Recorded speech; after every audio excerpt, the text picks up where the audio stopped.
একজনের পাশ করার জন্য একটা নেকি লাগবে কিয়ামতের দিন। কয় নেকি?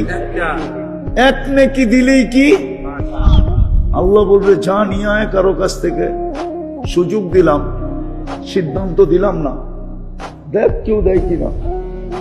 তো সমস্ত আপন জনের কাছে যাবে। ওই দিন নেকি দেয় তো দেয় কে? কেউ দিবে তো নিরাশ হয়ে ফিরতে থাকবে।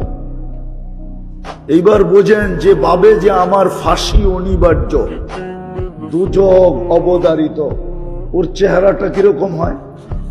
তো অপরিচিত একজন দূরের থেকে ডাকবে এদিকে, তো যাবে, বলবে তোমাকে তো চিনলাম না। বলবে তোমার চেহারার এই অবস্থা কেন? তো তোমাকে তো চিনি না, বইলা কি লাভ হবে? যাদেরকে চিনি তাদেরকে বললাম, কোনো কাজে দিল না। মা বাবাকেও বললাম, তাও কাজে দিল না। তোমাকে তো চিনি না। আরে বইলা দেখ না, কাজে দিলেও তো দিতে পারে। তো বেশি বিরক্ত করলে জিদের ঠেলায় বলে না, বেশি বিরক্ত করলে কি কয়? জিদে বলে না।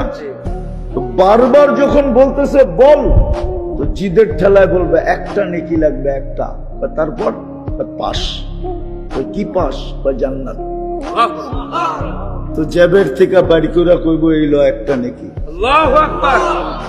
জাহেন থেকে একটা নেকির লেগে চেহারার এই অবস্থা, ওর কি খুশির শেষ থাকবে?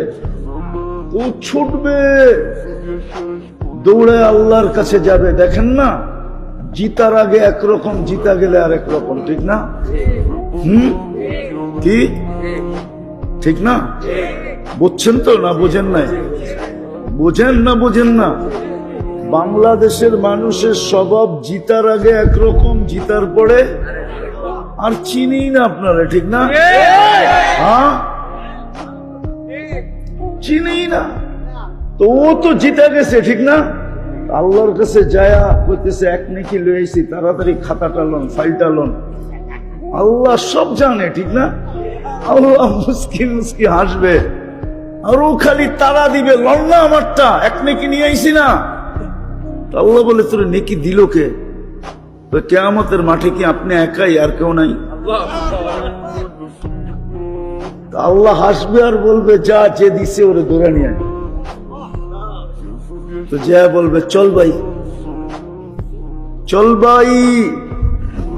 তোকে আল্লাহ ডাকে, তো এতক্ষণই তো ভালো ছিলাম, নেকি দিয়ে তো বিপদে পড়লাম, এত সময় পর্যন্ত তো দূরে দাঁড়ানো ছিলাম, সামনে যাইতে হয়।